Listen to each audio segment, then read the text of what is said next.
Welcome to my YouTube channel Rishi Academy Plus में आप लोगों का स्वागत है।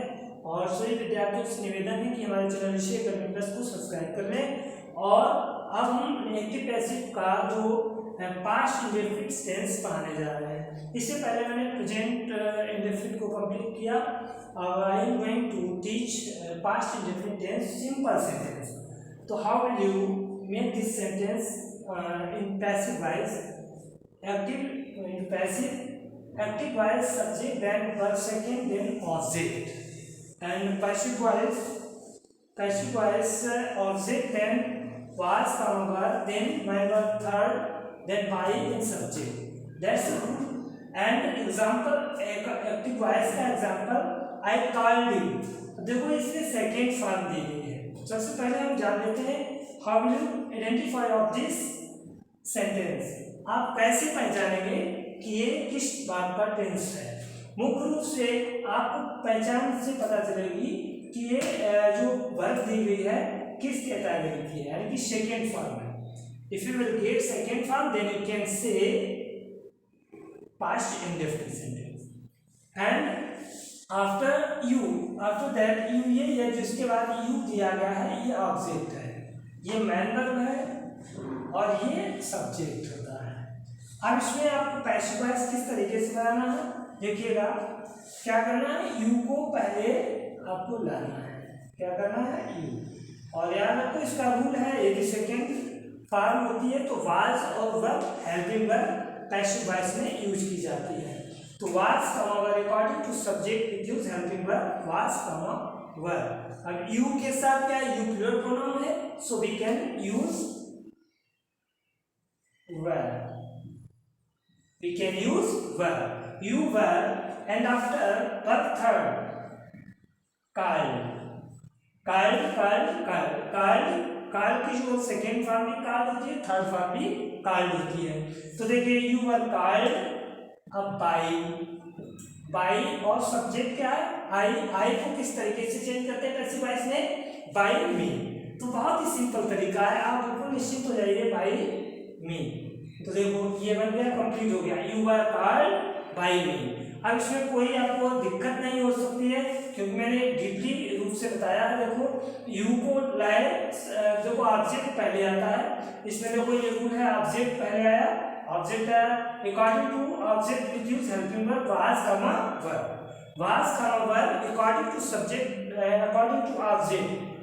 ऑब्जेक्ट जब सब्जेक्ट का रूप लेगा उसी के अनुसार आपका वाज का वर्ब, यानी कि जब सेकेंड फॉर्म है तो वाज वर्ब स्वाभाविक से लगता है क्योंकि इसका रूल है वाज और वर्ब। और उसके बाद मैन वर्ब की थर्ड फॉर्म मैंने already I have told to you about the passive voice, यानी कि सभी पैसिव वॉइस जब भी आप पैसिव वॉइस बनाएंगे तो आपको मैन वर्ब की थर्ड फॉर्म का प्रयोग करना है। तो देखो यू आर कॉल्ड और बाय और मी, सब्जेक्ट आई को चेंज कर दिया बाय मी। एक्टिव वॉइस में आई है तो पैसिव वॉइस में बाय मी का प्रयोग करते हैं। तो सिंपल तरीका। और नेक्स्ट देखिए दूसरा है, इसमें डबल ऑब्जेक्ट दिए गए हैं। बहुत से स्टूडेंट थोड़ा घबरा जाते हैं कि ये डबल ऑब्जेक्ट वाला आ गया, तो क्या करना है, दोनों तरीके से हम आपको बताएंगे। तो पहले आपको मी से बनाना है, तो कैसे बनाएंगे, देखो आई अकॉर्डिंग, ये गेव है, गेव मतलब गिव की सेकेंड फॉर्म गेव, तो गेव है, इससे पहचान लिया मैंने कि पास्ट इंडेफिनिट का वाक्य है। तो पास्ट इंडेफिनिट के वाक्य में वाज का वर्ब लगाते हैं स्पेसिफाई बनाने में। तो आई क्या है, आई एक्सेप्शनल है, इसलिए इसके साथ वाज लगेगा, ठीक है, वाज। तो आई वाज गेव का थर्ड फॉर्म क्या होगा, given. I was given money, I was given money by her। अब बहुत से स्टूडेंट्स को ये प्रॉब्लम होगी कि सर ये किस तरीके से यहाँ पर दो सब्जेक्ट थे, किस तरीके से ये आ गया है। तो देखो ध्यान रखना ये है कि कभी भी आप बनाएंगे, कभी भी पैसिव वॉइस बनाएंगे अगर डबल ऑब्जेक्ट है तो ऑब्जेक्ट जो शेष भाग बचता है, पहला हमने ऑब्जेक्ट आई के रूप में यूज कर लिया है, और उसके बाद जो ऑब्जेक्ट मनी बचा हुआ है इसको हमेशा आपको वर्ब थर्ड के बाद में यूज कर देना है। सिंपल तरीका है। आपको जब भी एक्स्ट्रा चीजें दी जाए आफ्टर ऑब्जेक्ट उसके बाद में जो भी दिया जाता है उसके बाद मैन वर्ब की जो थर्ड फॉर्म होगी उसके बाद में यूज कर देते हैं। ये आज आपका जो भी कंफ्यूजन था आज दूर हो जाएगा। तो I was given money by हर। यदि आप सेकेंड इससे बनाना चाहते हो इसको भी हम देख लो बनाते हैं। मनी इसका हम ऑब्जेक्ट मनी को भी ऑब्जेक्ट लेकर एक दूसरा बना लेते हैं। इस तरीके से देखो मनी, अब मनी के साथ भी बाज लगेगा, सिंगुलर है। मनी बाज गिवन टू, अब देखो money was given to me by हर।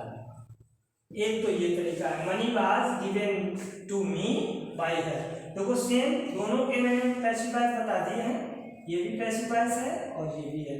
तो देखो इसमें इस तरीके से बना है और दोनों ऑब्जेक्ट का यूज मैंने आपको करके दिखाया है। तो देखिए अब देखो नेक्स्ट है बी टार्टिव। इंग्लिश में भी डबल ऑब्जेक्ट है। ये वर्ब सेकेंड के बाद में जो ऑब्जेक्ट दिया गया है इस मैन ऑब्जेक्ट, इसके बाद ये सेकेंड ऑब्जेक्ट दिया गया है। तो आपको क्या करना है, इसका भी इस तरीके से दोनों तरीके से बना सकते हो। तो सबसे पहले मैंने यू को लिया, यू ऑब्जेक्ट के according to object which use helping verb was comma were. अब वर्ब लगा देंगे वर्ब। अब मैनर की थर्ड फॉर्म टीच की सेकेंड फॉर्म टाट होती है और थर्ड फॉर्म भी टाट होती है। तो टाट जरूर लगाएंगे क्योंकि याद रखना है जब भी पैसिव वॉइस बनेगा उसमें वर्ब थर्ड का प्रयोग होगा। यू वर टाट। अब क्या करना है, इंग्लिश, ये सब्जेक्ट मैंने भी बोला है। मैन वर्ब की थर्ड फॉर्म के बाद जो शेष बचता है वो थर्ड फॉर्म के बाद में लिख दिया जाता है बाई बी को अस। देखो बी कहाँ है, बी को बाई अस। देखो इस तरीके से मैंने आपको कंप्लीटली बता दिया है। अब दोनों तरीके से बनाना है तो ऐसे बना लो इंग्लिश। अब इंग्लिश देखो सिंगुलर होता है तो वाज लगा देंगे। English was start to you by us. अब जो जिसमें भी आपको अच्छा लगे वो दोनों ही पैसिव वॉइस ही हैं। आपको जिस रूल को सही लगता है यानी कि जिसमें आपको इजी लगे वो आप यूज कर सकते हो। यू वर टाट English by us, English was टाट टू यू बाय अस। दोनों आपको रूल कंप्लीटली करवा दिए हैं। और भी हम ऐसे और दोनों थर्ड फॉर्म की जो मैंने उसमें डाल दिया, आप कमेंट में जरूर आप लिख कर भेजें कि क्या नीड है, उसकी वीडियो बनाएंगे। और भी जो भी वर्ब सेकेंड फर्स्ट थर्ड जो भी है वो भी मैंने यूट्यूब पे ऋषि एकेडमी प्लस जो हमारा चैनल है उसमें आपको मिल जाएगी। और देखो ये 5 मिनट का सिंपल सेंटेंस था, कंप्लीट करा दिया और डबल ऑब्जेक्ट वाले भी बता दिए और डबल तरीके से दोनों को बताया है। और नेक्स्ट वीडियो में हम आपसे फिर मिलेंगे पास्ट इंडेफिनिट का नेगेटिव सेंटेंस। Thank you.